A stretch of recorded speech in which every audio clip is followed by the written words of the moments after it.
Thank you for joining us. You have just tuned in to Where is the Love? I am your host. I am Stephanie Hawkenhall, just still trying to get my stuff together. I wasn't ready. Come on in, Gene, my son, my co-host. Come on in the room. Come on in the room. How you doing, son? I am feeling anxious, I guess I would say. Anxious? Yeah. Why are you anxious? What's happening?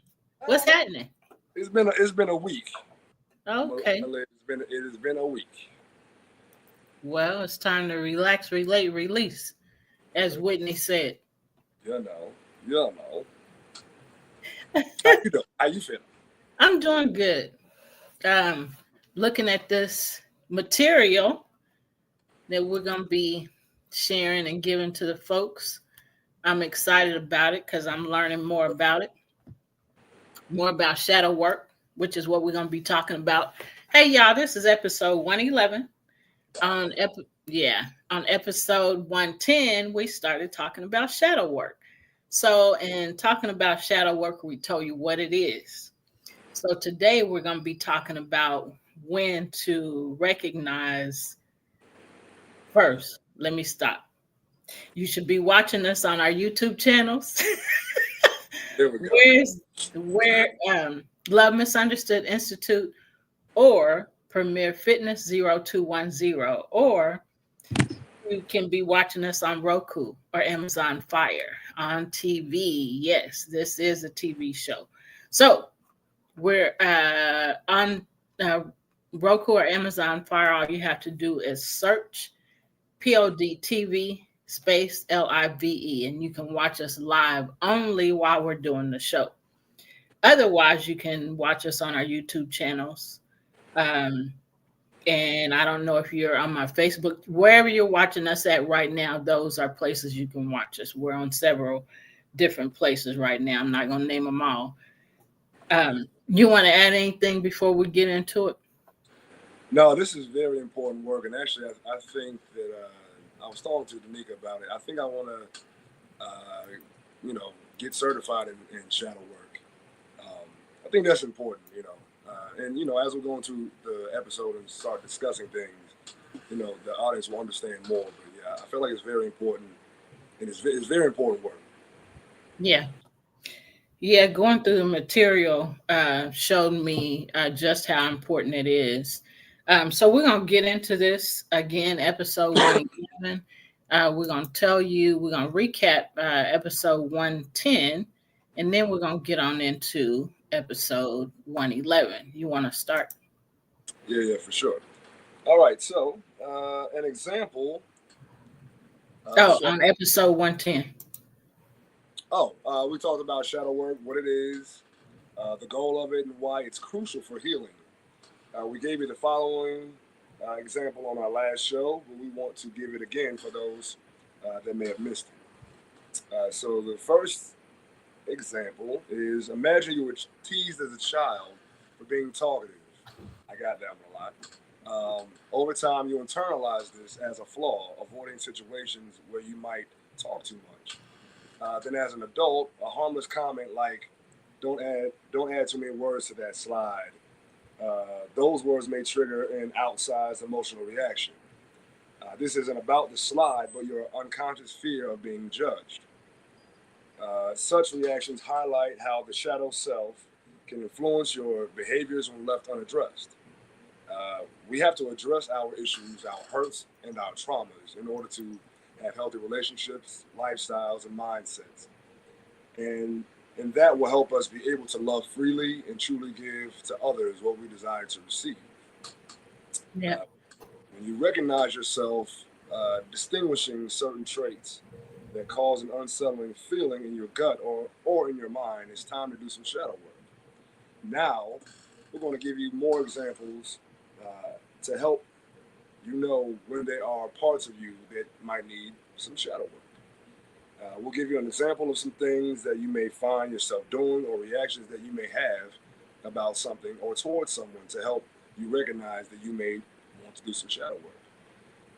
We'll give you a compassionate or empathetic response that may help the person that either distinguishes that trait, admits to having it, or that you recognize the trait in to help them. Maybe the statement may spark a desire in them for change or give them courage to want to release what is not serving them well. Hopefully, the statement uh, may help them do the shadow work and want to process through the hurt to become a better version of themselves. There's been damage done in our lives, in all of our lives.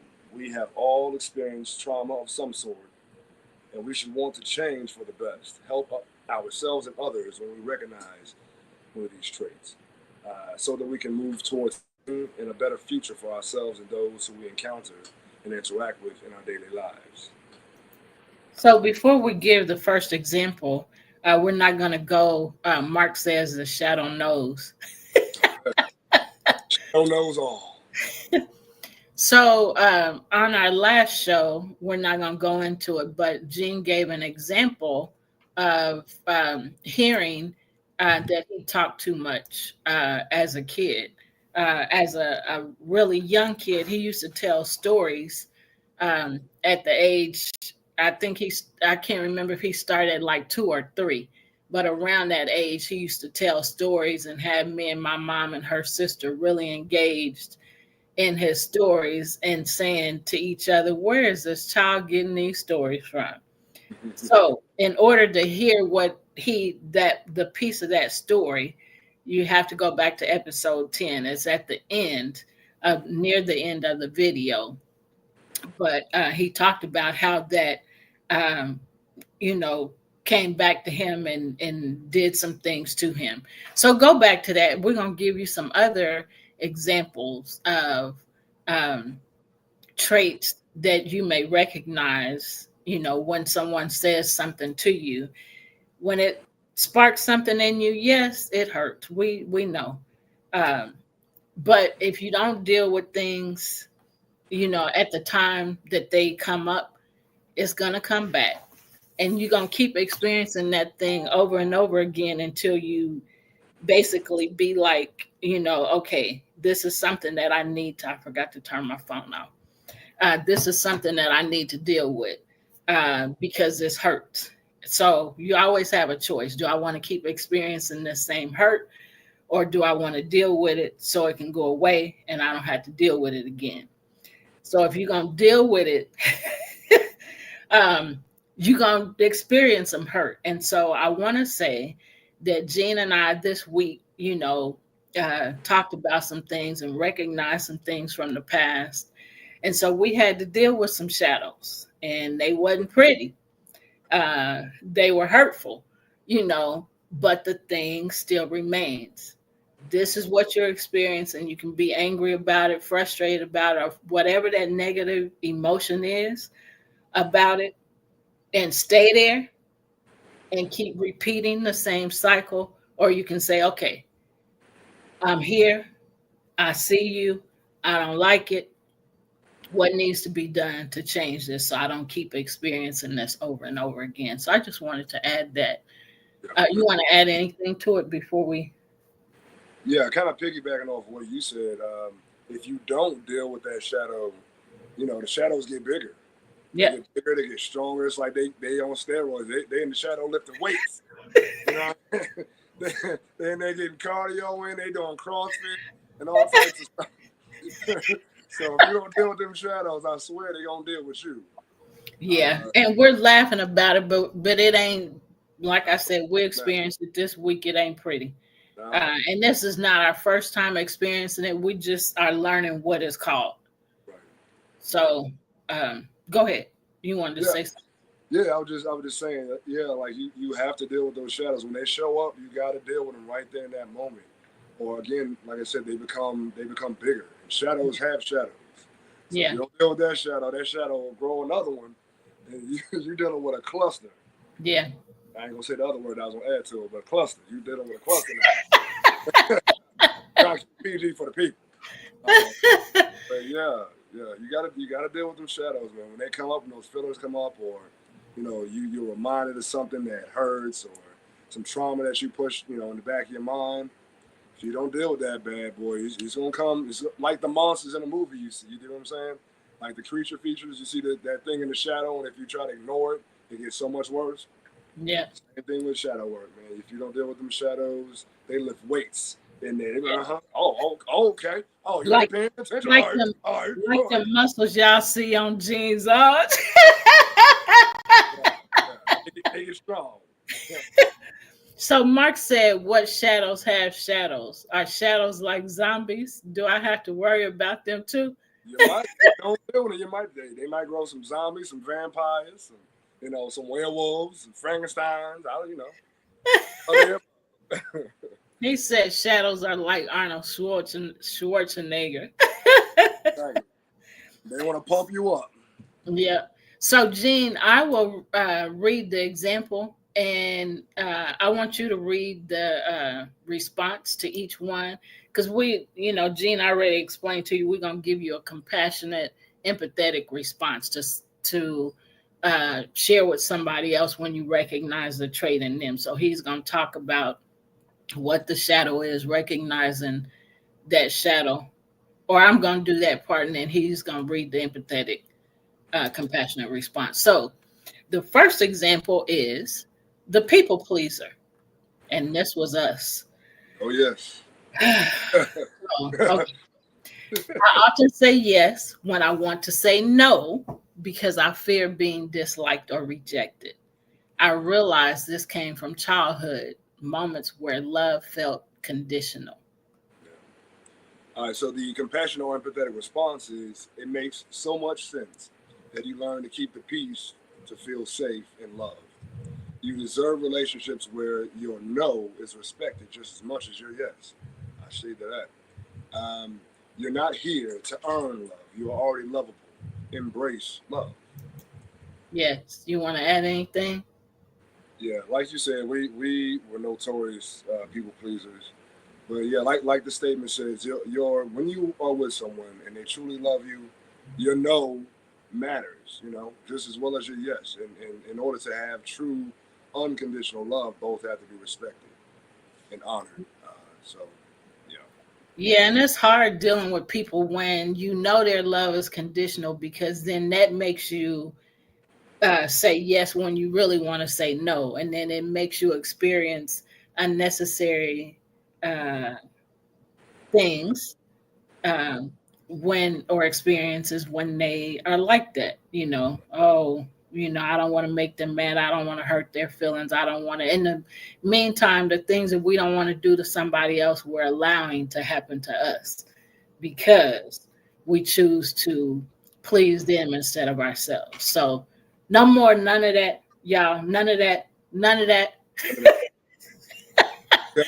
We we You done got learned.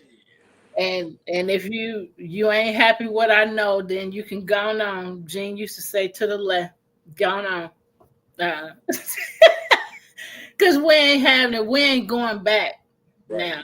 We ain't going back. So you want to add something? Nah, I mean, again, it's just always interesting when you're dealing with people and they show you that they have conditional love for you. It's like, yeah, you Yeah. run, run, Yeah. because it don't get no better. It don't get Right. no better, and they don't begin to love you unconditionally Yeah. because it doesn't happen. Either it's a thing that already is, or it ain't happening. So Yeah. notice that conditional love, Yeah. head out, Right. roll out, I can do without roll it. out. We learn how to love ourselves. So your love, we don't have to have it if it's gonna be tore up, broke up, messed up, and jack us up. Nope, keep going. Right, exactly. Peace and love. And goodbye. Sayonara. Okay, so the next example is the controller. This is a person that says, I need everything to go my way or I feel unsafe. I discovered this stems from a past where chaos or unpredictability made me feel powerless. And the compassionate or empathetic response to that is when life has felt unpredictable, wanting control is a natural way to create safety. It's okay to soften your grip. You're not alone, and you don't have to hold it all together to be worthy of peace. We are all worthy of the peace that we desire. And Yep. even a person who's like trying to control it and control every situation, that's not peaceful. That's No. chaos. That's chaos. Even yeah. So controlling just to not feel unsafe is still feeling unsafe. And So so they go ahead. I'm sorry. no, you go ahead. So they feel unsafe and unpeaceful. And so they put that off on you. And Right, you can either say, yeah, I accept it, I receive it, or no, I don't want it. right, So exactly. the choice is up to you, what you accept and what you receive. Right. But that's what happens. What the controller is feeling, they automatically give that to you. And you automatically have a choice as to whether you receive it or not. It's up to Yeah, you. it's a projection. It's a Yeah. project those fears onto you by Yeah. trying to control. Yeah. So then the next example is the jealous one. And so that one said, that example is when I see others succeed, I sometimes feel envy. Even though I want to be happy for them, I've learned this points to my own unhealed belief that I'm not good enough or worthy of success. Right. All right. So the compassionate or empathetic response to that is your jealousy isn't a flaw; it's a messenger. It's showing you dreams that still matter to your heart. You're not behind. There's still space and time for you too. There's no need to be jealous of others. At all. And I actually experienced that. Well, it wasn't me personally, but during the weekend, I went through one of the processes. A group of us had already been initiated and got our names and all that good stuff. And then the other ones who hadn't gone through yet, I had to come in as we were celebrating. And there was one guy in particular who it was noticeable on his face that he was pissed off because he had to watch us celebrate, and he hadn't gone through that process yet. And so we kind of talked, and just a kind of a snippet was like he felt unworthy. You know, I hadn't passed yet, so I feel jealousy because I want to experience this celebration. With me on the others, I want to be celebrated as well. And because he did, he was deeply upset. I mean, like, you know, he was crying. He was crying hard. I was like, wow. But that's some childhood trauma that he experienced. Feeling unworthy, feeling unloved, feeling left out and excluded. So yeah, I mean, so that kind of plays into the jealous one archetype. Wow. So, y'all, just so to understand what Gene is talking about, um, last weekend he was on a spiritual retreat, and so that's what he's talking about. Um, so, thanks for sharing that. So, the next one is the performer. This person is the one that says, I overachieve and constantly seek recognition. I realize it's not just ambition, it's a way I try to feel valued because I never felt truly seen growing up. So the compassionate or empathetic response to that is you don't have to perform to be valuable. You're already enough, just as you are, even in rest and in silence. Let yourself be loved beyond your accomplishments. We know people like that who are always on social media. Hey, I mean, not necessarily doing exactly that, but just like their actions. They have to constantly be out and be seen, and you can tell that they're not really happy. Even when they're putting, they're putting on a smile or whatever, they're not deeply happy. It's a service thing. They want to be accepted because they felt rejected so long, and they always got to be on. Hey, you see me over here? You see me over here? It's like the little kid. It's like a little kid. I deal with this often when I deal with my kids that I teach. Another kid is doing something, and this kid, look at me, Mr. J, look at me, I'm doing. It's like, well, good job, keep going, But you don't have to, take attention away from this person so you can get attention. We all can get it. Just keep working, and don't make it about, the attention that you're getting. Just make it about the work. So yeah, I absolutely see that. Yeah, that's funny. And adults do that too. They don't do it the exact same way, but they do that too. Try to get the focus off of the one that the focus is on and get it on me. So kids uh, that don't learn resilience and that don't learn how to really do things the proper way, um, grow up to be adults that do the same thing. So, Yeah, uh, and it kind of goes back to just valuing yourself, yeah, not looking outwardly for someone to approve of you. You have to have that deep self love in order to receive it from the outside world, because the energy that you put out, the energy that you have inside of you is what manifests outside of you. yeah, So it's just you gotta love you. You gotta love you first. You gotta be your biggest cheerleader at yeah, all times. And you don't have to put on the show for you. You shouldn't. If you do, whew, yeah, shadow work and some therapy. yeah, yeah.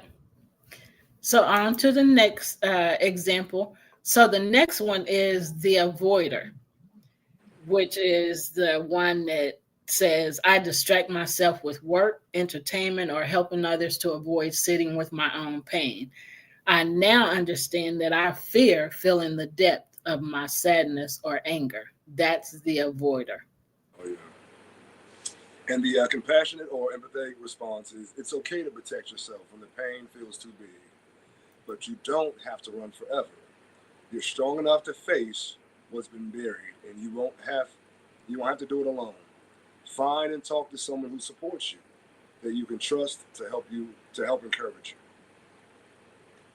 That's that's so important to find somebody that you can trust, uh, and that supports your feelings and that won't put you down and make you, you know, feel this little, because of the feelings that you have. No, you need to talk to somebody. I mean, it, and that doesn't mean a professional, but talk to somebody you trust, a brother or sister, a mother or father, aunt, uncle, grandparent, whoever it is. Find somebody that you can trust, that you can, you know, talk to, so that you're not projecting your negative feelings off on people that didn't do nothing to you. It's just you need to learn how to deal with your emotions, and all that shows is you haven't learned how to deal with your emotions correctly. So then you just project negativity off onto other people, which is not helpful. you. You want to add something? Yeah. As I was gonna say, I see that a lot, like with people who constantly have to be out somewhere around a lot of people, or some of them drink all the time because they can't deal with their emotions, so they try to swallow them down, which makes it worse. People always got to be in a crowd, a room full of people, because they can't sit alone with themselves, like the thing said. It's like we have to do that deep dive. Be always be honest with yourself. Yeah, Own your feelings. You can't run from them, because them yeah, shadows, those shadows right on you. They on your heel. You can't run from them. They're everywhere. They're everywhere. Everywhere you want to be. I just visualize videos where I've seen little kids running from their shadows and crying. Yes. Mhm. And that's what we're doing. We may not be literally crying on the Mhm. outside, Right. but when we have all these different fears and things and we have to face them, looking at it is scary. And so the outcome may be, tearful moments, or, uh, you know, you may experience the tears and what have you, and running and till you get tired, and then decide, okay, I give up, you know. All right. So But what you grinning about? What you gonna yeah, say? because when you said running, it reminded me of Forrest Gump. I was running and running and running and running.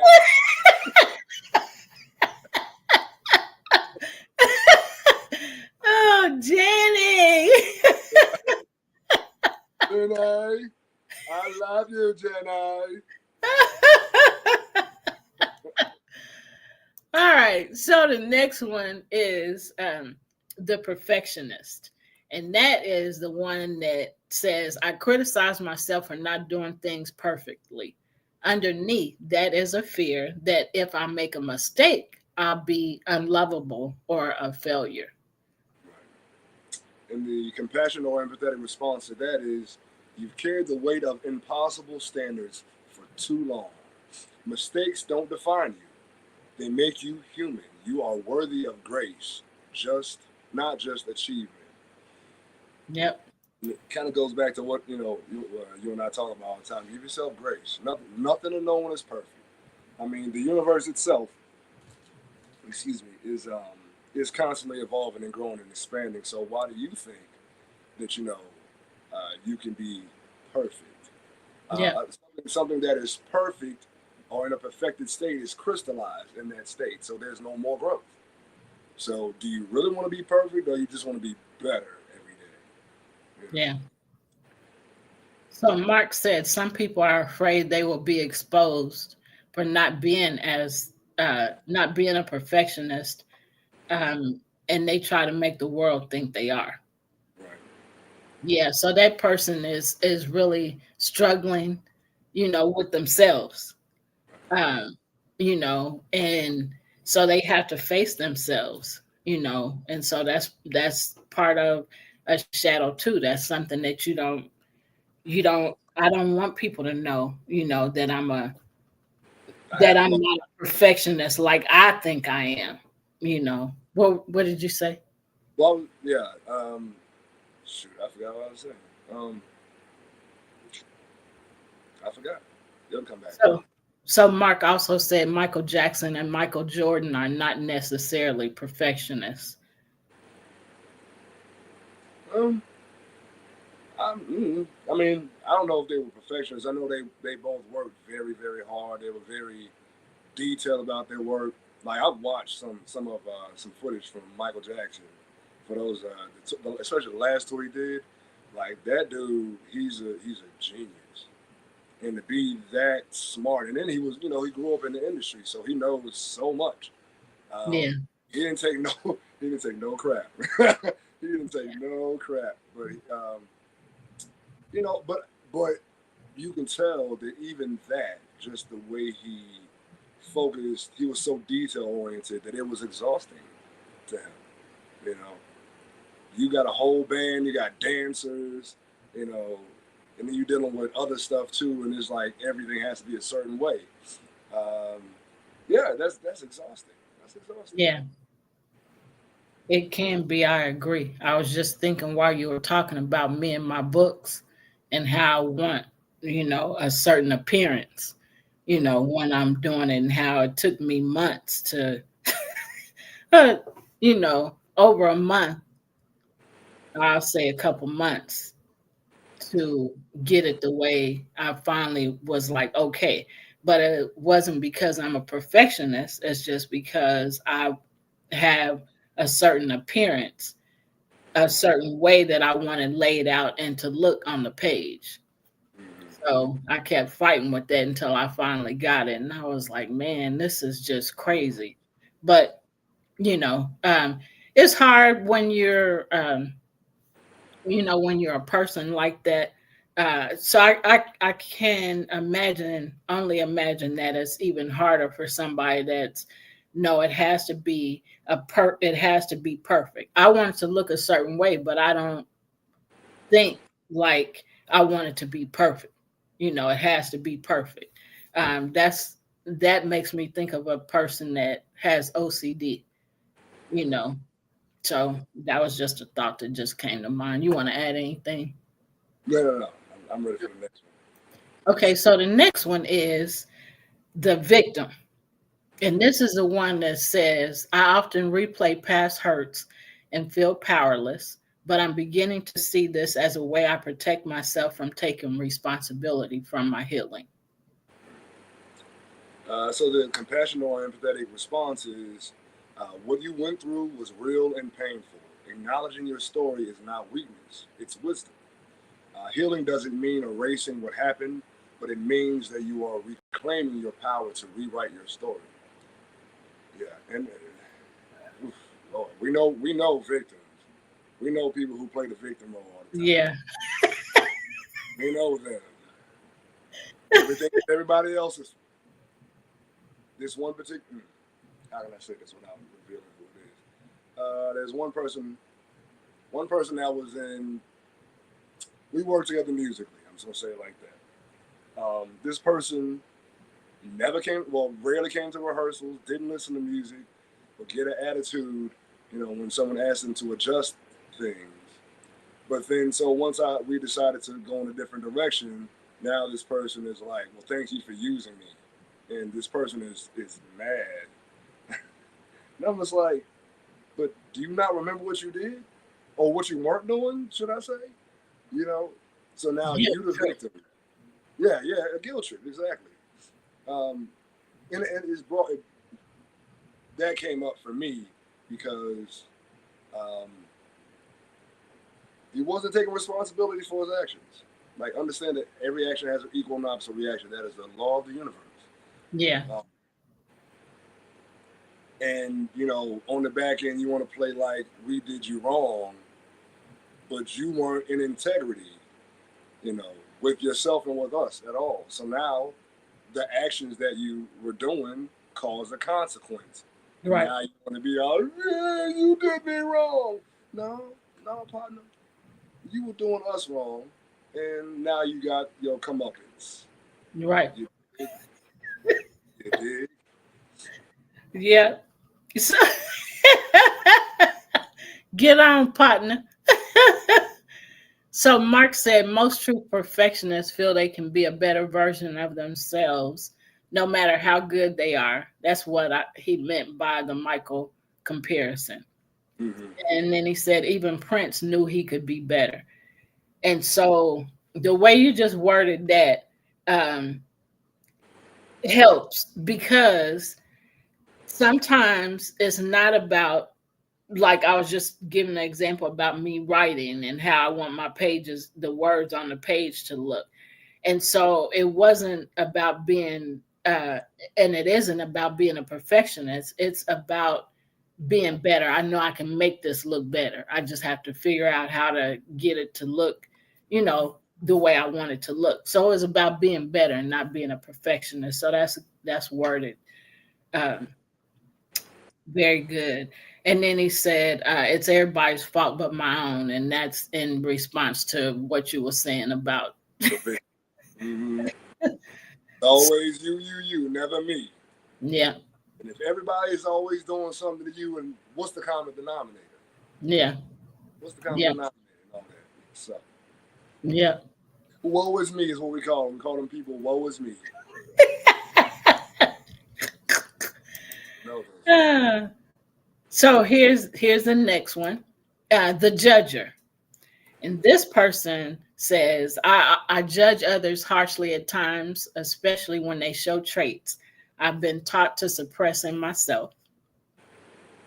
Shadow work helps me see these are actually rejected parts of me.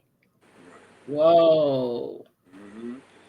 The compassion or empathetic response is judgment often hides our hurt or unmet needs.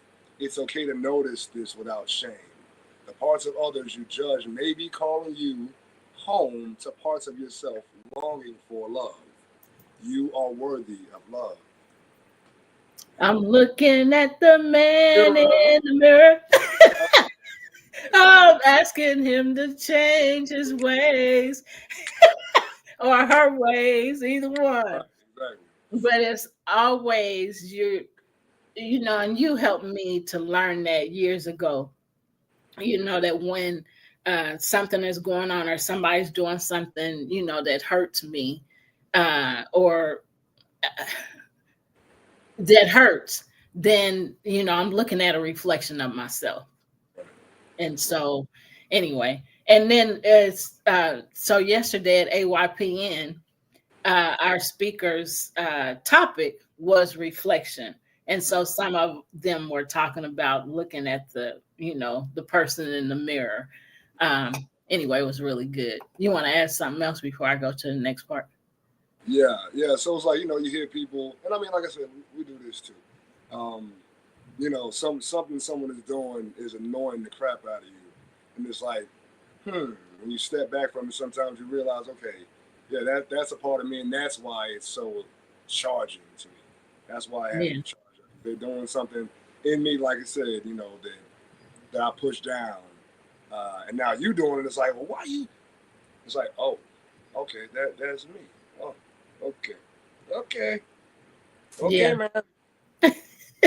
So then, with that being said, you have to decide, okay, is this something I want to continue to see or to feel or experience? Or is this something I want to change? Because you're seeing that reflection of you that you don't like. So, and it's not about that person that's doing it, it's about you and what's going on the inside of you. You want to add something? No, no. Let's go on to the next Okay, so the next one is the rescuer. And this is one. so this is one that says I jump in to fix others' problems, thinking I'm being helpful, but sometimes it's a way to avoid dealing with my own brokenness and need for boundaries. Yes. Mm, Mm-hmm. The compassion or empathetic response is your desire to help others comes from such a deep place of love, but you matter too. You deserve the same care you give so freely. Make sure to fill your cup with love and encouragement so that you can give the same to someone else who needs it. You can't pour from an empty cup. We talk about that all the time, and you don't have to. yeah, Yeah, and like I said, a lot of times people focus so much of their attention and energy outwardly because they can't deal with themselves. So it's like, let me go help this person. Let me go save them, and you go back home to your own hell in your own yeah, head. And I know a lot of people like that. People who are constantly, I gotta go save this person. I gotta do this. It's an avoidance. I mean, it's okay sometimes to save others, but really, you save. One of my favorite terms is save yourself.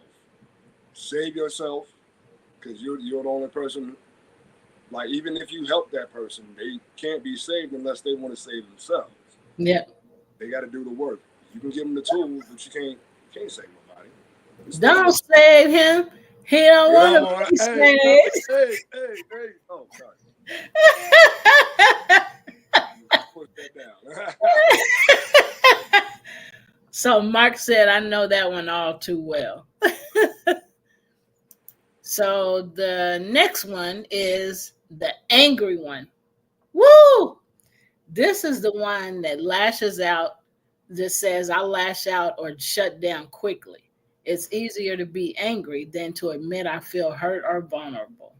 Shadow work taught me my anger is a signal, not a shame. Right. Easier to Absolutely. be angry than to admit you feel vulnerable. Man, that's a miserable person. Right. I'm trying to remember who told me this. I can't remember who told me, but the saying was, "Anger is sadness's guardian." So there's Say, really anger is sadness's guardian. wow. Yeah. So it's like a lot of times the anger is, you know, is a mask for the fear or the sadness that you feel, as opposed um, to actual anger. You know, it's a protection method. How we go into that fight or flight thing. Well, yeah, that's exactly why anger shows up like that. It's to protect you. But like it says, that's a anger is a symptom of something deeper. Um, Yeah. so yeah, So I was trying to look and see if there's some messages. So then, oh, you got the compassionate statement. my bad. Anger is not wrong. It's a protector. uh, Beneath it is often pain, grief, or fear that deserves tenderness. Amen to that. We become angry, but it's not healthy to stay angry because it can breed hatred, bitterness, and resentment. You're allowed to feel, to break, and to heal. All of that. All of that. So when people say things or make comments, oops, sorry. When people say things or make comments about, it's not right to be angry or you can't be angry, it's an emotion. Right, And it's about having that emotion, right? Because we're going to have it. right, Things are going to make us angry. People are going to make us angry. right, So it's about acknowledging what we're feeling and then making a choice as to whether we want to stay that way, keep our fists closed, keep this anger, or open our hands, let it go to receive something better to right. replace it. So, what you want to add? Yeah, I was going to say, like I said before, anger is a symptom of something bigger, something deeper. Um, So it's like at that time you need to really step back. Hey, what is this anger about? What is the deeper meaning? Yep, What's underlying this? yep, And stand in anger, man. You can kill yourself. I mean, angry people have strokes and heart attacks and man, high blood pressure and all types of stuff. And then right, when you're angry all the time, you make decisions based off of that anger that end up causing negative consequences throughout the rest of your life. right. So remember, anger is a guardian. It's a symptom of something. You know, so you got to dig up. You got to dig it up. All right, let's unpack this. Why? Yep. What's the anger about? It's way more than just the anger. That yeah, that's the symptom. And that's part of the shadow work. Right. Um, so, yeah, um, we shared with you um, the things that needs to be confronted. So you can begin confronting these hidden parts of yourself by using tools like shadow work prompts or starting a shadow work journal. Techniques like journaling, guided reflection, or working with a therapist can help you explore these buried aspects, fostering greater self awareness and improved well being. Right. So, Jean is going to start by talking about the importance of journaling. Jean's been journaling for years. Um, and so he's going to start out talking about it. But before that, Mark said, back to the rescuers. You have to fix yourself. Oh, he said something else before that. So he said, sometimes the angry ones can be like snakes. Oh The yeah. venom comes out of nowhere. Yeah. And Yep. you're like, what the heck just happened? Exactly. Like, And then he said, back to the rescuers. You have to fix yourself before you can fix anyone else. That's so true. amen to that. Because we definitely got stuff, all of us, Yep. stuff. You got stuff. So you want to add something, or if not, Uh, go to the next part. hmm Actually, so and something. So we're going to talk about the importance of journaling. Something I started doing because sometimes, for me, my mind is moving so fast when I'm journaling that my hand can't match the speed of my thoughts. So I started doing a voice recording journal.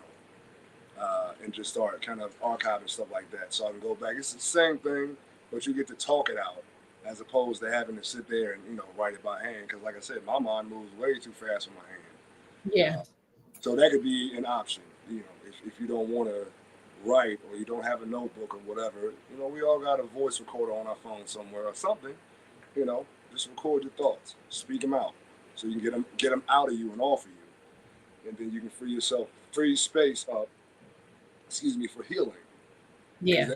that's what journaling is about. That's good. Thanks for sharing that. All right, so journaling creates time for you to reflect or self-reflect, especially if it becomes part of your daily routine. Plus, studies show it can reduce the effects of anxiety, depression, and even boost your immune system. Writing about your recent challenges or traumas can help increase resilience and decrease stress, providing you a valuable space to process emotions and work through problems. Capturing the emotions attached to emotionally charged moments throughout your day, or the subtleties of a feedback session can also offer valuable insights into your career trajectory, and professional or personal goals. Patterns in your thinking might emerge, and you may notice reoccurring frustrations, identify areas for growth, or recognize your strengths. Uh, and actually, that's something I think is wise. Like when you start journaling, you get to go back and see your progress, or like I said, common themes. You're angry about this often, or something similar.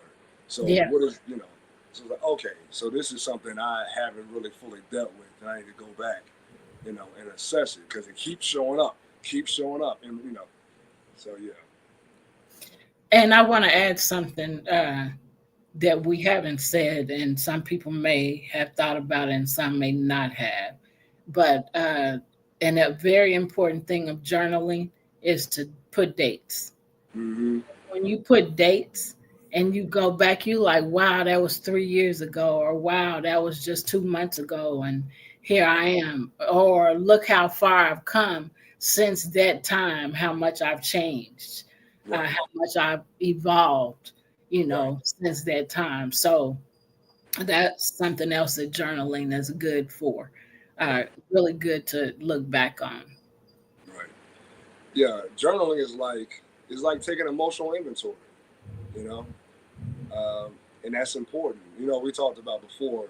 Uh, I like to end my day with reflecting, kind of going over my day.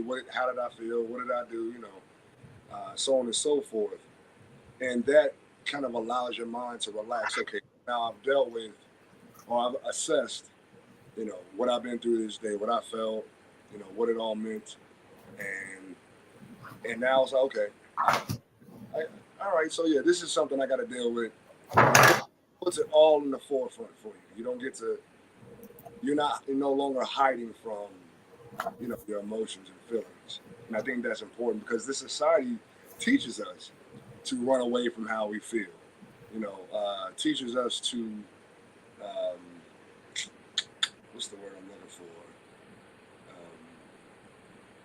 It's not placate. It's kind of like it's self deception. If I'm honest, the society we live in teaches us to be self deceptive. You know, to uh, to not really deal with stuff. Put on a mask. You know, in ways to make things look pretty, and that's what you see on social media all the time. You see people, fronting. I got this, and I'm doing this, and okay, cool. But how are you as a person? How are you when you're not on social media behind closed doors and no one else is around? Like, who Yeah. is that person? Who is Yeah. that person? So, and journaling helps you look at that person. Helps you do, it's kind of like mirror work. Shadow work, mirror work are very similar. You're looking at yourself like deeply. You remove the masks that we wear because we all, it's natural, and the way that we deal with the world around us. You can't be the same person. Like we can't be the person that we are right now on this podcast, not the person that we are when we're at work. Right. And then when we're at work, we're not the same person that we are when we're around our friends. You know what I mean? Yeah. So life requires us to wear masks. But one thing, Shakespeare I believe it was Shakespeare, said something along the lines of, you know, if you wear the mask too long, it becomes you. You know, it's like that, yeah. And we have to understand that those masks are just tools of interaction and in different aspects of our life. So different, yeah, different aspects of our lives. You have to be a different person. You can't be, same person you are with your friends. Hey, girl, you can't do that at work. Yeah. You can't do that at work. Yeah. That's not the environment for that. You know. Right. But yeah, it gives you the opportunity to just take off that mask and be raw with yourself. Yeah. That's what's needed. So before you go on, when you talked about reflecting at the end of the day, Mm-hmm. y'all, here's my new book, and this is journaling. And so this is journaling first thing in the morning, then going back, and asking, the question, what am I supposed to do today? Where am I supposed to be? Um, and uh, who am I supposed to help today? And then at the end of the day, did I do what I heard this morning? So the name of this book is 30 Days with the Master. Hear, rest, and respond. So at the end of the day, did you, at the end of the day, you're resting and then you're responding. And so in the morning, you're hearing. I also did a journal. This is a devotional, I'm sorry. So this devotional is to encourage you to um, to build up your courage and your confidence. And so the name of this is Held by His Hands, a devotional journey of protection, growth, and confidence. And this devotional and uh, the daily, and it's 90 days. The journal is 30 days, but this is 90 days of this. And so each day you're getting a scripture, you're getting a devotional, you're getting a prayer, you're getting an affirmation, and a reflection of what you've read, and then you're doing a deep dive. There's a couple questions for each day to really start dealing with you, to help you, like I said, build up your courage and confidence. And then, so I just wanted to share those. And Mark said, back to the rescuers, you have to fix yourself before you can fix anyone else. So that's what these books are helping me do, helping Fix me yourself. get fixed so I can help some other people Right. Hey, because I ain't fixed. hey, who is? I'm a work in progress. And I'm trying to help other people do the work. So these are guides to help other people do the work, to admit they need help and to do the work to get it together. Right. So go ahead. All right. So patterns in your thinking might emerge. You may notice recurring frustrations, identify areas of growth, for growth, or recognize your strengths. This may include first, recognizing toxic traits in colleagues, higher ups, or your work culture. Number two, brainstorming characteristics of your ideal job role or work environment. Number three, pinpointing specific skills or experiences you want to develop. Number four, uncover aspirations to build into your life plan. Number five, analyzing your work life balance and identifying behaviors to prioritize. Number six, celebrating your accomplishments. And number seven, tracking progress towards goals set during performance reviews or personal assessments. You might associate journaling as a tool to work through difficult moments, but journals offer a space for introspection and reflection for all of our life's moments. Regular journaling enhances your self awareness, even if you're keeping those insights to yourself. It's a space to process emotions, channel your creativity, and ultimately develop a deeper relationship with yourself. Can we get an amen for that one? Yep. Self love, baby, self love. Self-love is very important. Oh yeah. So um, I have a link here. I'm going to put in the chat for Mark to run across the screen to give you. There's 10 journaling apps. Jean talked about um, doing verbal recorded journaling. And that's something that I hadn't thought about doing on a daily basis. But that's good because then you, thank you, Mark, because then you get to hear your voice. You get to hear, and when you hear yourself, you can hear maybe something different in your voice today that, or recognize something different in your voice from 10 days ago, that recorded message or recorded journaling 10 days ago. Wow, I didn't realize I hear that frustration. I hear that anger. I feel that certain emotion, in that video or in that recording. I need something needs to change, Right. you know, or, I didn't realize it's just something how you can go back to something written or something recorded and hear the difference or see the difference Yeah. and maybe change. Yeah. Yeah. Sometimes I look through my like when I was doing more writing with the journaling. Um, one thing I noticed, like when I was angry, my handwriting was erratic. It was just like I was writing like this the whole time, just like on the page. And then when I'm sad, the writing kind of seems, I don't know, droopy or something. You know what I mean? Yeah, You can tell the difference, even in your writing. And then and again, like you said, the vocal recording, you can hear the inflections in your voice. You know, the sadness, the anger, the pain, or whatever you're dealing with in that moment. You can hear it, again, those are clues. Those are yeah, clues to your mental and emotional state. Again, it just gives you the ability to assess.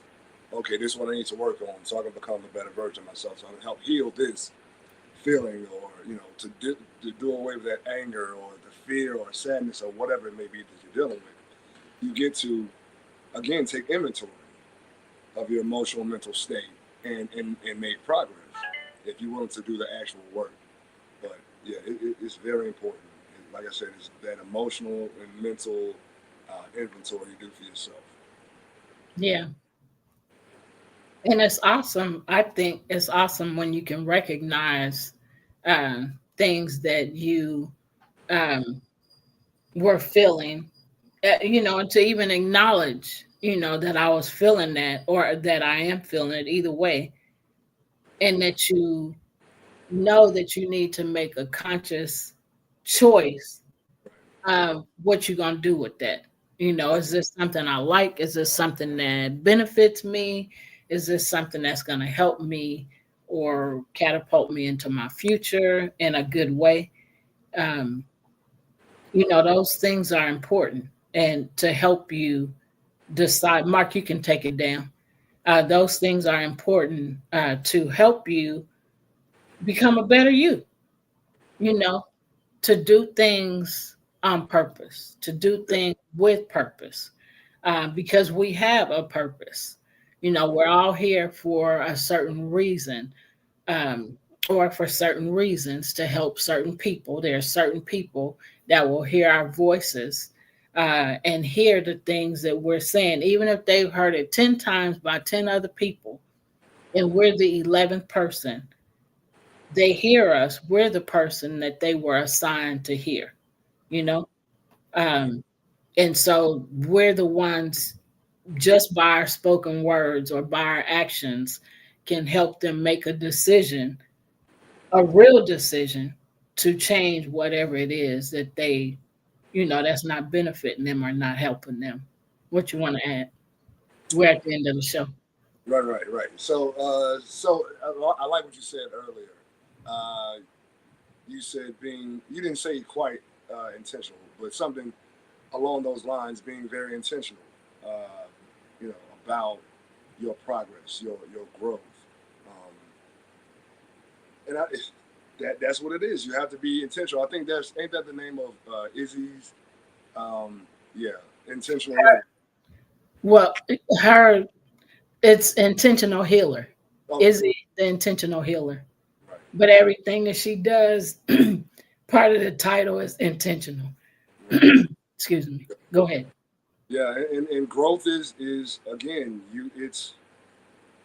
it's work that you have to be aware. You have to be aware. Self awareness is the whole project. Through healing, through growth as a person, it's about being conscious, cognizant, and very intentional about every single thing you do. The universe itself wastes no energy at all. Yeah. Everything is intentional. Everything has a purpose. Even the stuff we don't understand, it has Yeah. a purpose.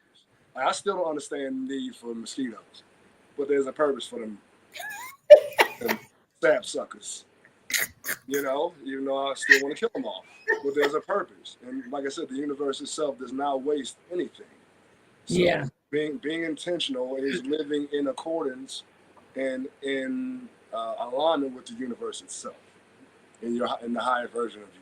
So healing is intentional work. You don't get to sleep on it. You don't get to put on autopilot. You know what I mean? It's work. It's work. And it's conscious. You got to. Hey, oh man, I'm feeling this today, and I gotta deal with it. You can't just. Oh, that's like pouring libations to it. I'm gonna pour libations to this pain I'm feeling and make it worse. Yeah. Oh, That's what it does is makes it worse. Even though that's not your intentions, when you engage or go. But so yeah, we are at the end of our show. We really appreciate you being here with us today. We are going to continue talking about shadow work on our next show. So join us on our next show. And if you have comments you want to leave on our YouTube channels, please do. We'll look at those and respond to them. In the meantime and in between time, we will see you. We tell you that we send you peace and love. Take care of yourself and take care of your mind. It's important. Take care of your heart. Value yourself. Take care. See you next Sunday at 5 p.m. Central Standard Time, wherever you're watching us from. Peace, love.